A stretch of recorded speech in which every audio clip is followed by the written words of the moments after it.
A lua sangrenta do cemitério velho. Meu avô sempre dizia que o cemitério velho, nos fundos da fazenda, não era um lugar comum. Lá a terra não dorme, ele repetia, com os olhos vazios, como se enxergasse além do tempo. Cresci ouvindo essas histórias, achando que eram apenas exageros de um homem velho que viu coisas demais na vida. Até a noite em que a lua cheia tingiu o céu de vermelho, e eu decidi ir até lá. Era por volta de 2 da manhã quando acordei com um barulho estranho. Algo entre um uivo e um grito, como se a própria terra estivesse chorando. Peguei o farolete e saí. A fazenda estava envolta num silêncio morto.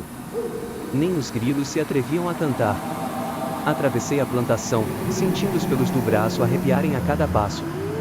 O portão do cemitério estava aberto, as dobradiças rangendo com o vento, como se me convidassem a entrar. Caminhei entre os túmulos cobertos de mato, com lápides tortas, esquecidas pelo tempo. Foi quando vi uma criatura agachada diante de uma cova recém-aberta, remexendo a terra com as garras. Era enorme, coberta por pelos escuros, os ombros largos e a espinha curvada como a de um cão prestes a atacar. Meus pés travaram. Aquilo não era humano. Nem completamente animal. Era algo entre os dois. Um pesadelo saído direto das lendas que o povo evitava contar. A criatura ergueu a cabeça e me encarou. Os olhos eram amarelos, brilhando na escuridão com uma fúria ancestral. A mandíbula estava coberta de sangue, e pendurado entre os dentes havia um pedaço de tecido branco, rendado. Eu conhecia aquele tecido. Era parte do vestido de minha tia, enterrada ali 3 dias antes, vítima de uma febre que os médicos não conseguiram explicar. Tentei gritar, mas nenhum som saiu. A coisa soltou um rosnado grave, gutural, e se levantou. Nas garras, algo reluziu sob a luz vermelha da lua. Uma aliança dourada. A mesma que minha tia usava desde o casamento. Aquilo não era um animal faminto qualquer. Era algo que sabia o que fazia. Que escolhia as suas vítimas. Que voltava para buscar os seus. Saí correndo, tropeçando nos túmulos, arranhando os braços nos espinhos e raízes que saíam da terra como mãos querendo me puxar. O som dos meus passos abafava o uivo monstruoso que ecoava atrás de mim. Só parei quando travei a porta de casa, com o coração tentando escapar do peito. Meu avô, acordado, me esperava na sala. Quando me viu, balançou a cabeça devagar. Você viu? Ele voltou. No dia seguinte, voltamos juntos. A cova estava completamente revirada. O caixão, aberto, partido em 2 como se tivesse sido arrancado por dentro. E o corpo, desaparecido. A polícia não quis se envolver. Disseram que devia ter sido algum animal selvagem, talvez um urso, mesmo sabendo que ali não existiam ursos há décadas. Os moradores começaram a evitar o cemitério. Ninguém mais queria enterrar seus mortos lá. Aos poucos, outras coisas começaram a acontecer. Animais da fazenda sumiam durante a noite, e os que restavam eram encontrados dilacerados, com marcas de garras imensas. Crianças começaram a falar de uma coisa grande com olhos de fogo rondando os campos. E a cada lua cheia, os uivos voltavam, mais altos, mais próximos, como se ele estivesse ficando mais ousado. Meu avô morreu pouco tempo depois, numa dessas noites. A porta da casa foi arrombada, e encontramos pegadas grandes, com garras profundas, indo da varanda até a floresta. O corpo dele nunca foi encontrado. Só o boné, rasgado e sujo de sangue, no pé do velho jequitibá onde ele costumava sentar. Desde então, carrego comigo o aviso que ele sempre deu: lobos morrem, mas maldições não. Quando a lua sangra, não olhe para trás. O zelador da meia-noite. Trabalho como zelador em um cemitério pequeno, afastado da cidade, cercado por mata fechada e esquecido por quase todos. Não é um lugar movimentado, a maioria dos corpos enterrados ali já virou pó há muito tempo. Durante o dia, é tranquilo. Os visitantes raramente aparecem. Mas meu turno é o da noite. E é quando o verdadeiro silêncio desce sobre as lápides, junto com o frio e outras presenças. No início, achei que estava apenas imaginando coisas. Às vezes ouvia o vento soprando entre os túmulos, parecendo sussurrar palavras desconexas. Outras vezes, o rangido do portão soava como um aviso. Mas numa certa noite de lua cheia, tudo mudou. Estava fazendo minha ronda, como sempre, com a lanterna em mãos e os passos cuidadosos entre os corredores de pedra. Por volta das 3 da manhã, ouvi o que parecia ser um arranhado longo vindo de uma cova específica. Achei que era algum animal escavando, talvez um gambá ou um cachorro perdido. Caminhei até lá e apontei a lanterna. O chão da sepultura estava remexido. A terra, revirada de forma bruta. A tampa do caixão estava quebrada, com marcas de garras profundas. Fiquei paralisado por alguns segundos. Quando decidi me aproximar, ouvi o som de algo pesado se movendo entre os túmulos ao lado. Apontei a luz e vi os olhos. 2 olhos amarelos, brilhando como fogo. Eles piscaram uma vez, depois sumiram entre as sombras. Corri até a guarita, tranquei a porta e fiquei lá até o amanhecer. Na manhã seguinte, voltei com o responsável pela administração do cemitério. Ele riu da minha história, dizendo que provavelmente era um javali ou um cavalo do mato. Mas as marcas na cova ainda estavam lá, e não eram de nenhum bicho comum. Além disso, o corpo sumira. Não havia mais nada no caixão. Nem restos, nem roupas, nada. As noites seguintes foram piores. Comecei a ouvir uivos. Baixos, longos, tristes. Mas não vinham da mata. Vinham de dentro do próprio cemitério. Dos túmulos. E às vezes, eu via silhuetas altas e peludas andando em 4 patas entre as lápides. Eles não corriam. Caminhavam devagar, como se soubessem que tinham todo o tempo do mundo. E que eu não podia fazer nada. Uma madrugada, vi um deles de perto. Ele estava parado sobre uma sepultura nova, o focinho sujo de sangue, as garras enfiadas na terra. Seus olhos me encararam, e por um momento senti que ele me reconhecia. Como se soubesse quem eu era. Como se estivesse me marcando. Desde então, a cada enterro novo, algo acontece. A cova é remexida, o caixão destruído, o corpo desaparecido. Tento reforçar a segurança, mas nada adianta. Os portões estão sempre trancados ao final do dia. Mas de manhã, os túmulos estão violados, e os cães que deviam proteger o lugar aparecem mortos ou fugiram para nunca mais voltar. Há pouco tempo, encontrei um velho que morou por décadas na região. Ele me contou, com voz trêmula, que aquele terreno era amaldiçoado. Que há mais de 100 anos, um homem foi enterrado ali após ser caçado por moradores como filho do demônio. Dizem que ele era um lobisomem, que vivia entre o povo, disfarçado, até que foi descoberto. Foi morto e enterrado vivo. Acorrentado dentro do caixão, com símbolos entalhados em madeira e sal grosso espalhado no fundo da cova. Mas a maldição não morreu com ele. Enquanto existir um morto ali, ele vai se alimentar, disse o velho. E se não houver mais corpos, e ele vai atrás dos vivos. Agora, toda noite, me sento na guarita com uma espingarda carregada e a lanterna na mão. Mas sei que não é o bastante. A cada lua cheia, o uivo volta. E está cada vez mais perto da porta. Lobisomem de Terra Fria. A vila de Terra Fria é um daqueles lugares esquecidos pelo tempo, onde a neblina parece nunca se dissipar e o frio é mais do que o clima, é um presságio. Fui parar lá após a morte repentina da minha irmã, Isadora. Ela morava sozinha, num chalé perto do cemitério da vila. Dizem que morreu de causas naturais, mas o laudo médico veio com mais dúvidas do que respostas. O rosto dela estava desfigurado, como se tivesse morrido de puro pavor. Fui até lá para cuidar do enterro e fechar a casa. O povo da vila evitava olhar nos meus olhos. Sussurravam nas esquinas e cruzavam os dedos ao me ver passar. A sensação de ser um estranho ali era sufocante. O enterro foi breve, quase apressado. O coveiro mal olhava para a cova enquanto jogava a terra. Quando tudo terminou, permaneci ali, sozinho, tentando entender como minha irmã, jovem e saudável, podia ter partido daquele jeito.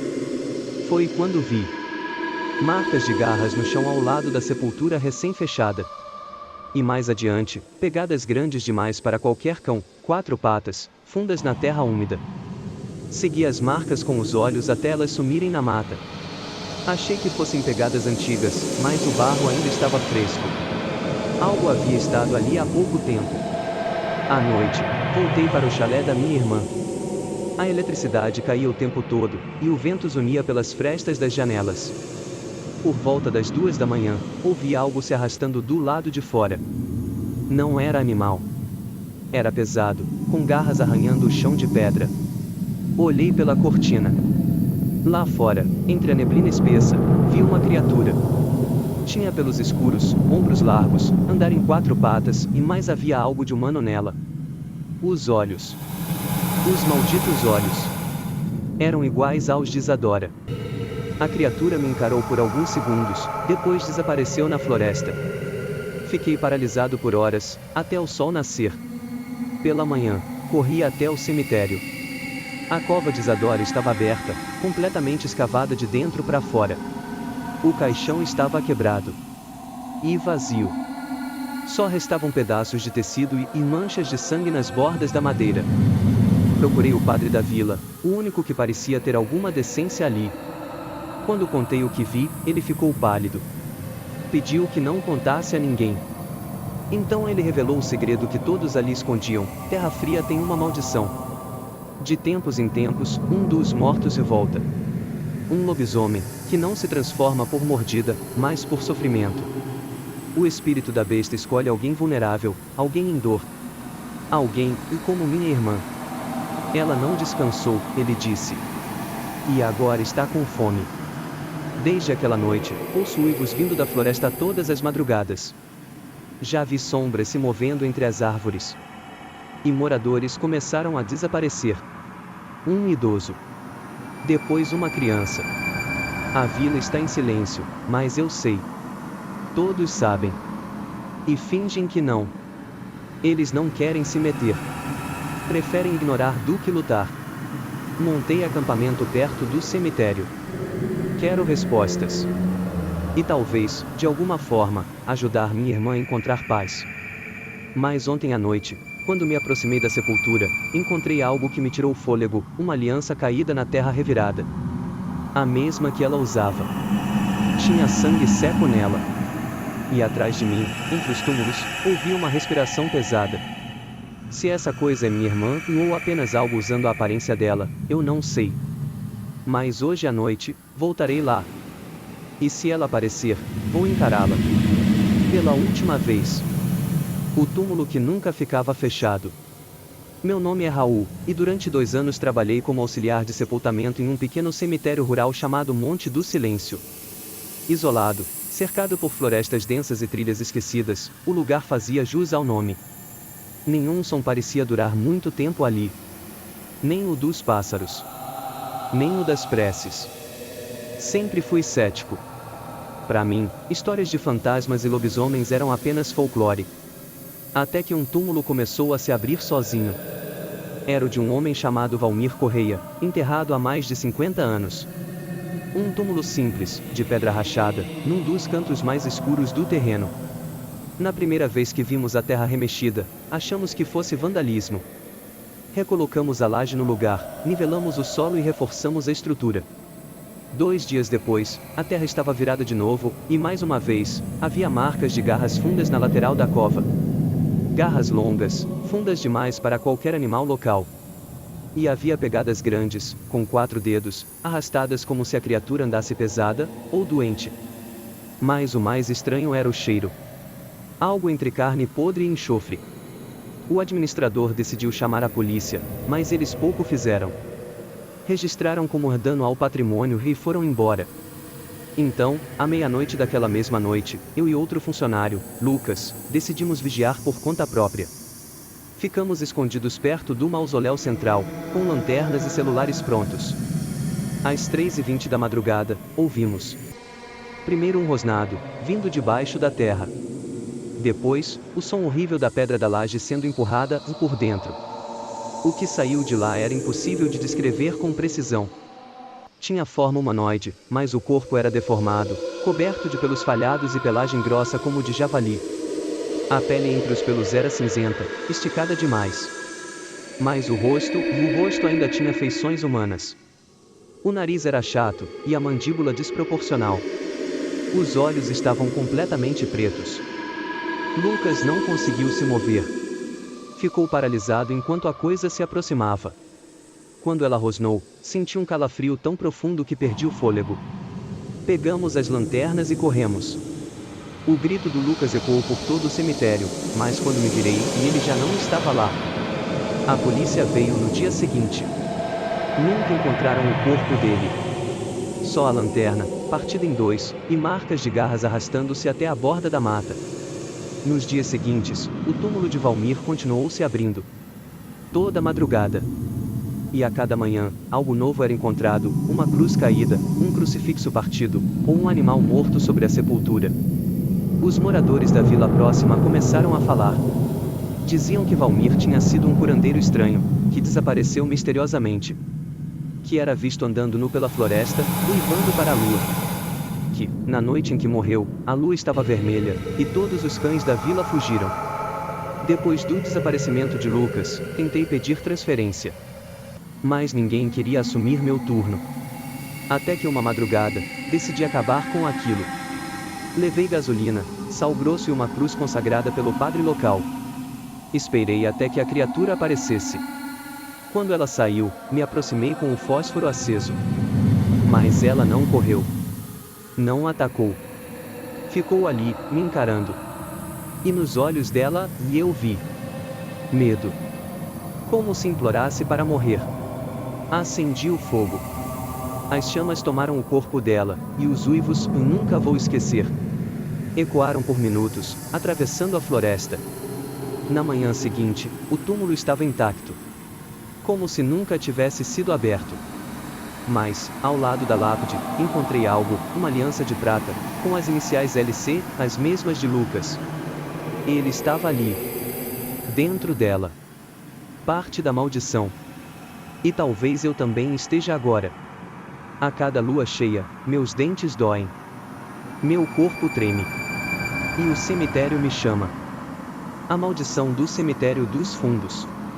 A escola onde eu trabalho fica numa zona rural, cercada por uma antiga plantação e, mais ao fundo, um pequeno cemitério abandonado. Os alunos chamam o lugar de o Quintal dos Mortos. Dizem que ninguém enterra mais ninguém ali desde os anos 60, quando um massacre aconteceu na região. Eu sempre achei que eram só lendas, exageros de crianças. Até a semana passada. Tudo começou quando um dos alunos mais quietos da turma, o Gustavo, me procurou durante o recreio. Ele parecia pálido, assustado.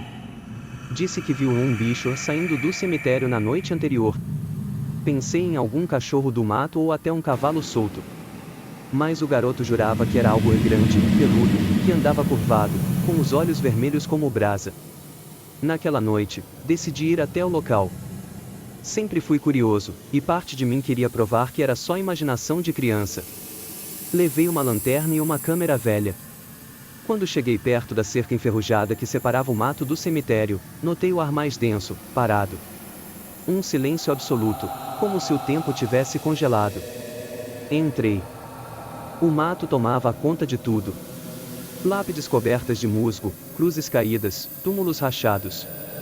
Andei devagar, com a lanterna tremendo na minha mão. Foi então que ouvi passos. Não os meus. Pesados. Molhados. A luz da lanterna falhou por um segundo, e no escuro ouvi uma respiração, como a de um animal grande demais para aquele lugar. Quando a luz voltou, vi a sombra. Uma figura enorme, de ombros largos e garras reluzentes, passando entre os túmulos. E um uivo, longo, agudo, desesperador, cortou a noite. Saí correndo, tropeçando em raízes e pedras. Quando atravessei a cerca de volta, virei para olhar e ela estava lá. A criatura. Parada, imóvel, entre os túmulos. Observando. No dia seguinte, contei à diretora. Ela ficou visivelmente desconfortável. Depois de muito insistir, ela me confessou o que poucos sabiam: aquele cemitério era o local de descanso de um homem chamado Arlindo Fausto, acusado décadas atrás de ter devorado uma família inteira. Quando o prenderam, ele jurava ser inocente e dizia que algo dentro dele o forçava nas noites de lua cheia. O povo o linchou. Enterraram o corpo dele ali, mas antes jogaram cal, sal, e ergueram uma cruz de ferro fundido em cima da sepultura. A cruz caiu semana passada. Um raio a partiu no meio durante uma tempestade. Desde então, os relatos voltaram. Crianças sumindo. Gado encontrado estraçalhado. uivos nas madrugadas. E sempre, o cheiro de sangue e terra molhada no ar. A diretora pediu que eu não espalhasse nada, por medo do pânico. Mas já é tarde. Ontem, Gustavo desapareceu. Encontraram sua mochila rasgada perto do portão da escola. E pegadas. Pegadas enormes, como de um lobo, mas com um detalhe, elas começavam com 4 dedos e terminavam com 5. Como se algo estivesse se transformando ali mesmo. Naquela noite, voltei ao cemitério. Não por coragem, mas porque algo me chamava. A sepultura de Arlindo estava aberta. No fundo da cova, havia marcas de garras, indo para fora. Mas o que me congelou foi o que vi ao lado da cova, uma blusa infantil, rasgada, com o nome Gustavo bordado. Antes que eu pudesse fugir, ouvi um estalo atrás de mim. Quando virei, ele estava ali. O rosto deformado. Os dentes longos demais para a boca. A pele puxada como o couro esticado. Mas os olhos ainda tinham lágrimas. Ajuda, ele sussurrou, com uma voz que era metade humana, metade animal. Corri. Hoje, escrevo isso enquanto ouço uivos vindo da mata. A diretora desapareceu. Outros alunos também. E eu, acho que ele me marcou. Às vezes, vejo sombras me seguindo no espelho. Sinto o cheiro da terra. E tenho sonhado com o cemitério todas as noites. Talvez seja só questão de tempo até eu voltar lá. Talvez, na próxima lua cheia, eu não seja mais só um visitante.